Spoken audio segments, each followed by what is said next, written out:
विकास में अग्रसर सरकार, जनगण मन के हुए सपने अब साकार। हमारी बेटी के जन्म पर हमारे मुख्यमंत्री धामी जी ने मुझे और मेरी बेटी को महालक्ष्मी किट का अनोखा उपहार दिया है। इसके लिए हम हमारे मुख्यमंत्री धामी जी का दिल से धन्यवाद करते हैं। आंगनवाड़ी कार्यकर्तियों और आशा वर्कर्स को सरकार ने प्रोत्साहन राशि दी है और यही नहीं, मानदेय भी बढ़ाया है। उत्तराखंड सरकार ने तीलू रौतेली पुरस्कार की धनराशि को बढ़ाकर 51,000 रुपए कर दिया है। कोविड के समय में ऑनलाइन पढ़ाई के लिए उत्तराखंड सरकार 10वीं, 12वीं और उच्च शिक्षा के छात्राओं को मोबाइल टैब दे रही है। नंदा गोरा योजना से वंचित लड़कियों के लिए उत्तराखंड सरकार ने आर्थिक सहायता की स्वीकृति दे दी है। महिला स्वयं सहायता समूहों और राज्य सरकार की स्वरोजगार योजनाओं से जुड़े लाभार्थियों को दिया जाने वाला कोविड राहत पैकेज उत्तराखंड के लोगों को लाभ प्रदान करेगा। मुझे बिटिया की शादी की बहुत चिंता थी, पर सरकार ने हमारी सहायता करके हमें इस चिंता से मुक्त कर दिया। हम उत्तराखंड सरकार के बहुत आभारी हैं। महिलाओं के संग हैं हम, उत्तराखंड है हम।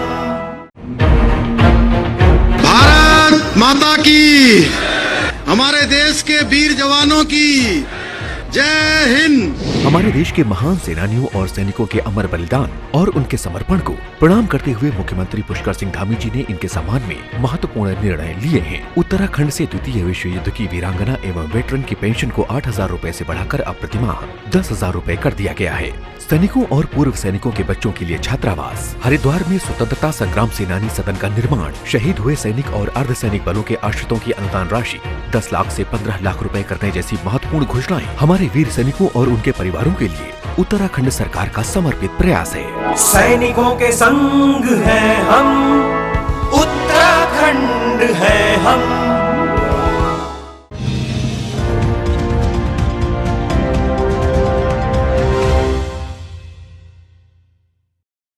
नमस्कार, देवभूमि समाचारों में आप सभी का स्वागत है। मैं हूं आपके साथ प्रियंका मलिक। खबरों पर बढ़ने से पहले डालते एक नजर हेडलाइंस पर।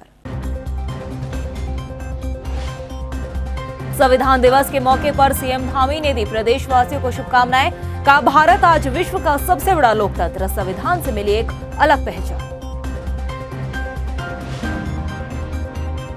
रुद्रपुर में सीएम धामी ने की बड़ी घोषणा, जिला पंचायत अध्यक्षों को मिलेंगे राज्य मंत्री का दर्जा, ग्राम प्रधानों को मिलेगी 10-10 हजार की प्रोत्साहन राशि। उत्तराखंड में फिर मंडरा रहा कोरोना का खतरा। कोरोना संक्रमित मिलने के बाद देहरादून में 2 क्षेत्रों को किया माइक्रो कंटेनमेंट जोन घोषित, लगाया गया लॉकडाउन। और अब खबरें विस्तार से। मुख्यमंत्री पुष्कर सिंह धामी ने संविधान दिवस के मौके पर प्रदेशवासियों को शुभकामनाएं दी है। मुख्यमंत्री ने कहा है कि भारत आज विश्व का सबसे बड़ा लोकतंत्र है। विश्व में भारत की विशिष्ट पहचान बनाने में भारतीय संविधान की विशेष भूमिका है। सीएम धामी ने कहा कि हमें अपने मौलिक अधिकारों की रक्षा के साथ ही देश और समाज के प्रति अपने कर्तव्यों का पालन भी तत्परता के साथ करना चाहिए। वहीं संविधान दिवस के मौके पर विधानसभा में आज कार्यक्रम का आयोजन किया गया, जहां पर मुख्यमंत्री पुष्कर सिंह धामी भी शामिल हुए हैं। मुख्यमंत्री पुष्कर सिंह धामी ने बीते रोज रुद्रपुर के गांधी पार्क में लोक योजना अभियान सबकी योजना सबका विकास के अंतर्गत पंचायत प्रतिनिधियों के सम्मेलन में हिस्सा लिया। इस दौरान सीएम धामी ने ग्राम प्रधानों द्वारा कोरोना काल में सराहनीय कार्य करने पर 10-10 हजार रुपए की प्रोत्साहन राशि देने, कोविड-19 के दौरान जो मुकदमे किए गए थे उनको वापस लेने, इसके साथ ही बाटा चौक का नाम डॉक्टर भीमराव अंबेडकर के नाम पर करने की घोषणा की है। उन्होंने कहा कि जिला पंचायत अध्यक्षों को पहले की तरह ही राज्य मंत्री का दर्जा दिए जाने का भी प्रयास किया जा रहा है। इसके साथ ही सीएम धामी ने कहा कि प्रधानमंत्री नरेंद्र मोदी पंचायतों को लगातार सशक्त करने का प्रयास कर रहे हैं। लगातार जो हमारे त्रिस्तरीय पंचायत के प्रतिनिधि हैं उनका जो मानदेय है उसको एक सम्मान से बढ़ाने का काम किया। साथ में जो हमारी त्रिस्तरीय पंचायत है वो पंचायतें मजबूत हो, क्योंकि वो हमारे विकास का मुख्य आधार होते हैं। और हमारे देश के यशस्वी प्रधानमंत्री जी वित्त के माध्यम से इनके लिए अधिक मजबूत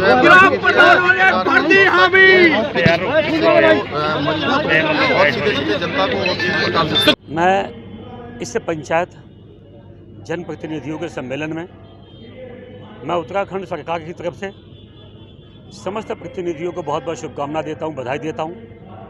और मैं भगवान से प्रार्थना करता हूँ कि जनता ने जिन उम्मीदों के तहत इनको जनप्रतिनिधि बनाया, उस दायित्व को यह लोग ईमानदारी से 100% इनका कार्यकाल सफल हो, मैं शुभकामना देता हूँ।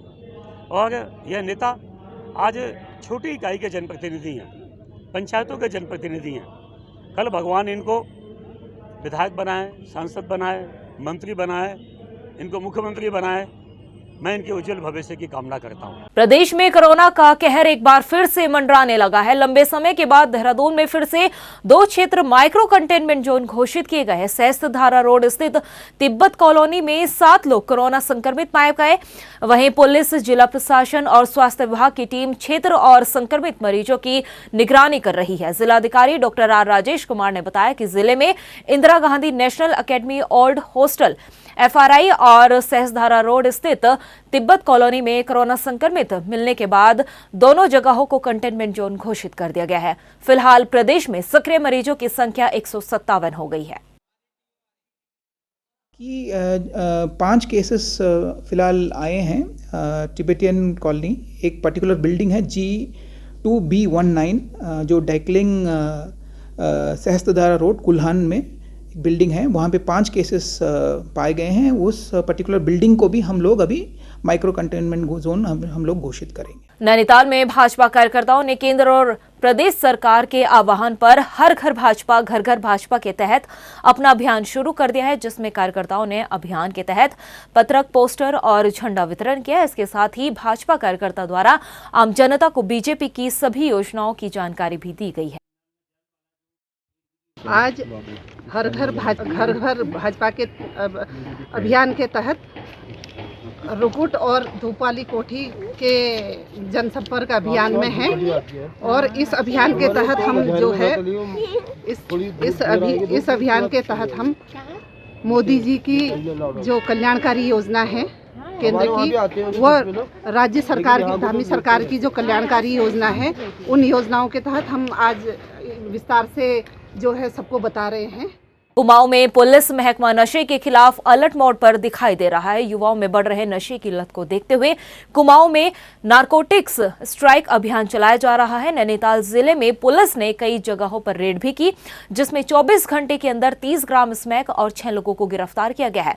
DIG कुमाऊं नीलेश आनंद भरने ने बताया कि एक ड्रग्स हेल्पलाइन नंबर भी जारी किया गया है, जिस पर आम जनता द्वारा ड्रग्स की शिकायत भी की जा सकती है।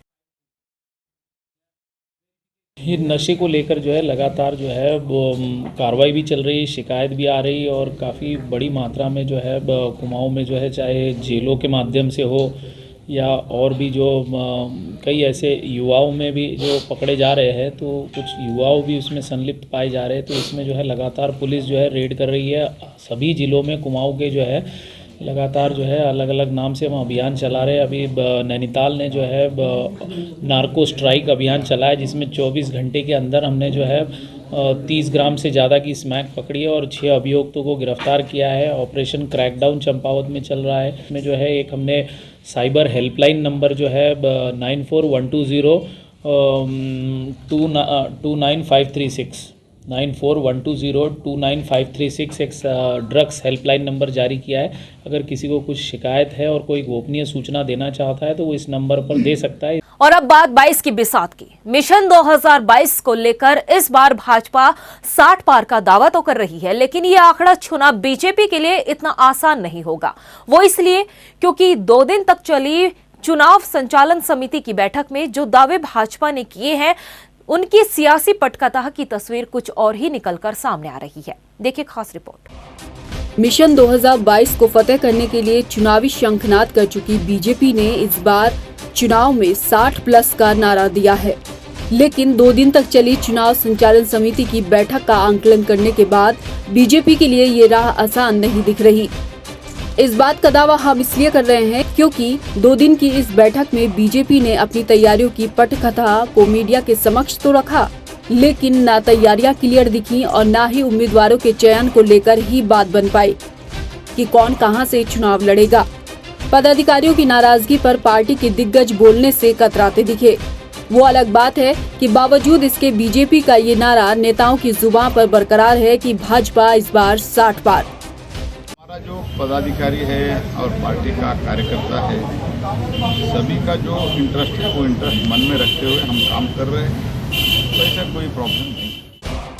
केंद्रीय चुनाव प्रभारी प्रहलाद जोशी भले ही दावा कर लें कि बीजेपी चुनाव को लेकर पूरी तरह तैयार है, लेकिन टिकट दावेदारी को लेकर पार्टी के भीतर पदाधिकारियों और कार्यकर्ताओं की नाराजगी भी किसी से छिपी नहीं है। हालांकि टिकट का फैसला हाईकमान को करना है, लेकिन अंदरूनी गुटबाजी और नाराजगी खत्म करना भी बीजेपी के लिए एक चैलेंज है। उधर बीजेपी प्रदेश अध्यक्ष मदन कौशिक भी कमेटियों की तैयारियों का राग अलापते दिखाई दिए। हमारी जो चुनाव प्रबंधन समिति है उसमें 33 हमारे अलग से उसमें सब कमेटी हमने बनाई है। उन 33 में से 9 की बैठक कल हुई थी, 4 की बैठक अभी हुई है।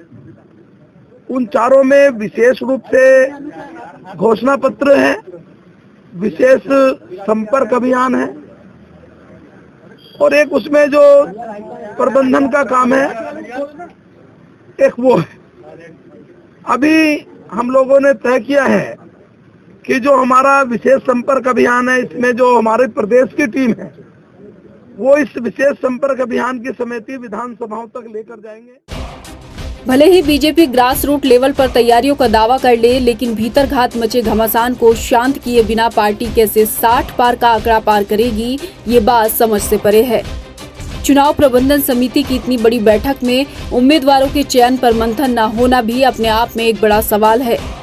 ऐसे में क्या बीजेपी ये चुनाव भी सिर्फ मोदी ब्रांड पर ही लड़ेगी और क्या मोदी फेस का पार्टी को फायदा मिलेगा, ये भी देखना होगा। टाइम टीवी के लिए देहरादून से आशीष तिवारी की रिपोर्ट। प्रदेश की खबरों में इतना ही, फिर हाजिर होंगे कुछ खास खबरों के साथ। मुझे दे इजाजत, नमस्कार। संविधान दिवस के मौके पर सीएम धामी ने दी प्रदेशवासियों को शुभकामनाएं। कहा, भारत आज विश्व का सबसे बड़ा लोकतंत्र, संविधान से मिली एक अलग पहचान। रुद्रपुर में सीएम धामी ने की बड़ी घोषणा, जिला पंचायत अध्यक्षों को मिलेंगे राज्य मंत्री का दर्जा, ग्राम प्रधानों को मिलेगी 10-10 हजार की प्रोत्साहन राशि।